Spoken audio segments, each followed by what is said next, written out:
Good morning, friends. Welcome back to Astrology Today. My name is Mel Rose, and I'm here to share your daily aspects.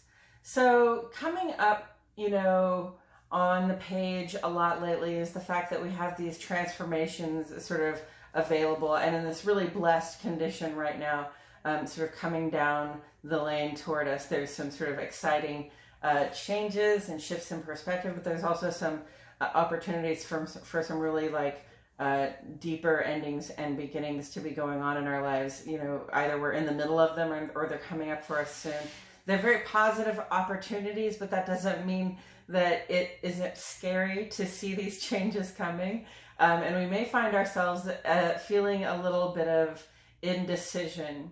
And one of my favorite astrologers, Kathy LaDonna, and she's on Soul and Vibration here on YouTube, was saying that it's not so much that you can't decide what you need to do as it is that there's something difficult you have to do and you're avoiding it by pretending to be indecisive, right? So whether it is that you really can't decide or you know what it is that you need to do and you're just like, oh, that's going to be a lot of work, I don't know if I really want to commit to it, right?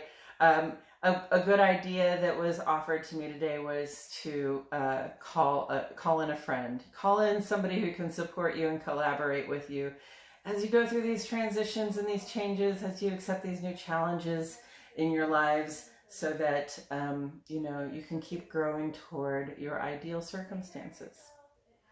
Okay, let's get into these aspects. Today is Friday, September 23, 2022. Happy fall, friends.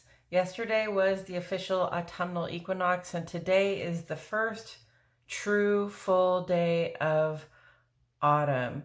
It is also the sun's first full day in the land of Libra this year. These days are the balancing point between summer and autumn, between long sunny days and long chilly nights. We're tipping over into the chilly side of things now. There is an accounting to be made. What do we have and what will we need? The answers to these questions will tell us how leisurely we get to be while the sun is in relaxed and receptive Libra. The waning crescent moon is in Leo, making ingress to Virgo early this morning. A waning crescent moon in Virgo is very helpful. We can release the things that no longer serve in an organized and efficient manner. Venus is still in Virgo for another couple of days, asking simply that the investments and transactions that we make add value to the quality of our experience. Cardinal air and mutable earth, friends. There's a cool breeze blowing, helping us carry those unused items, those outdated thoughts, ideas, attitudes, and dispositions right out the front door. Okay, so first let's take a look at what the moon is doing today. This has to do with our personal lives, how it feels to be us, and who we are at home. Here's the moon on the page today. And you see it's just this side of the cusp with Virgo. I set this up for 6 a.m. The whole thing turns completely around in one day. So you don't see the moon making any aspects, but it does cross the border between Leo and Virgo today. Virgo is our rearranger of resources. Virgo is our, there, I fixed it for you. We all have a little bit of Virgo, like a mad scientist in our hearts. And when moon is in Virgo, that wacky intelligence that knows how to make a bomb out of a potato and some aluminum foil comes out to play. So trust your drive to organize and reorganize stuff until it works just right for you. On the sun side of the page today, this is more where we explore our self-expression and the experiences we have out in our outer lives and our work, social, and civic sphere. At 7:04 this morning, and I should say that moon makes ingress to Virgo at 2:53 a.m. Central Standard Time, friends. Okay, so at 7:04 this morning, Mercury makes ingress to Virgo as well. Mercury was in Virgo not long ago, entered, it was coming this way because this is the regular trajectory of planetary flow. It was coming this way and it went into Libra for a little while and then it went retrograde. So now it's backing up into Virgo again, inviting us to revisit the plans and conversations we were having back in the middle of August when Mercury was in Virgo. Mercury is at home in Virgo and it's said to be exalted here, which is helpful, I think, I hope, with the retrograde. The best qualities of our intellects, our discernment, our understanding, our ability to create narratives, these are emphasized at this time. In terms of the ongoing column, Sun is conjunct to Mercury today. Gemini, Leo, and Virgo, these two are exactly conjunct this morning, and they met in the middle at 0 degrees Libra, right on the cusp. Conjunction is the intensifier of planetary energies, and this exchange, like I said, is happening right there on the edge between the two signs. There's something of a sort of mind the gap warning here for me. Mercury retrograde vibes may bring us up some opportunities for major mishaps as we go about our day, so please go slow and look both ways. We have a grand trine on the page here between Venus and Uranus and Pluto. All three are trine to one another, which is like a triple blessing. Taurus, Libra, Scorpio, Aquarius, and Pisces.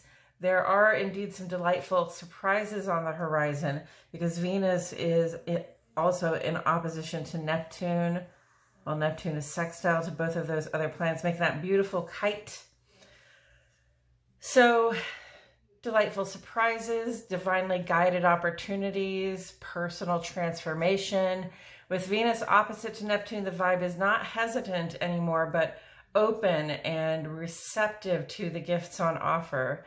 If something that looks like your ideal circumstances here offers you a way in, please take it.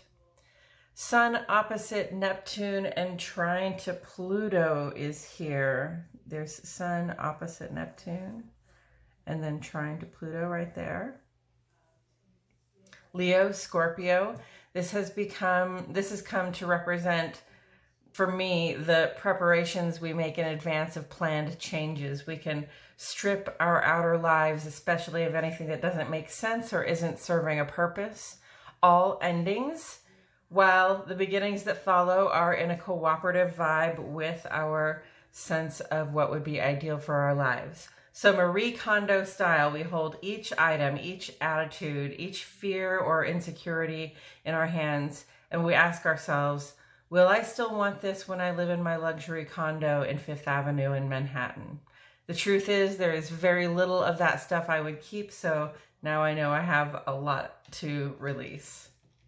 There's a T-square on the page today. Venus's opposition to Neptune is squared in both directions by Mars in Gemini, Aries, Taurus, Libra, Scorpio, and Pisces. Venus is opposite to Neptune, which is only likely to create conflict if we try to make any serious commitments at this time, okay? We're otherwise in this loving and receptive mode, especially to things that look and feel beautiful to us, that represent sort of our ideal for what would be, or our idea of our ideal circumstances. So our devotion also, our sense of romance are particularly enhanced in this opposition between Venus and Neptune.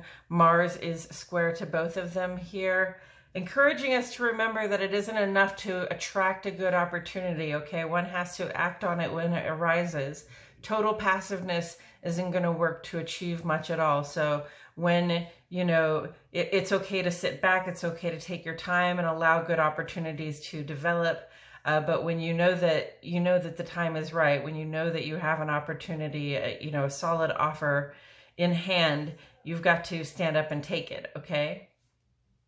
Mars is square to Venus here while also being sextile to Chiron, and I did not draw that in, but it's right there, Mars and Chiron. Aries, Taurus, Libra, and Scorpio. This indicates a willingness to mend any rifts in our friendly or romantic relations, as well as a willingness to admit it when our trust in someone has changed in any way. Mars's sextile to Chiron here is cooperating for healing, especially around social wounds. But Mars's square to Venus is also bringing up, areas that require our attention in our more complementary partnerships, like our sweethearts, our spouses, our business partners. Mercury is opposite to Jupiter right now. Oh, that's Mercury opposite to Neptune. Mercury opposite to Jupiter is right here. Gemini, Virgo, Sagittarius, and Pisces. This can be a confusing vibe or an overwhelmed vibe, perhaps. Don't take on more than you can at this time. These opportunities, like I said, don't require that you hurry, only that you seize them.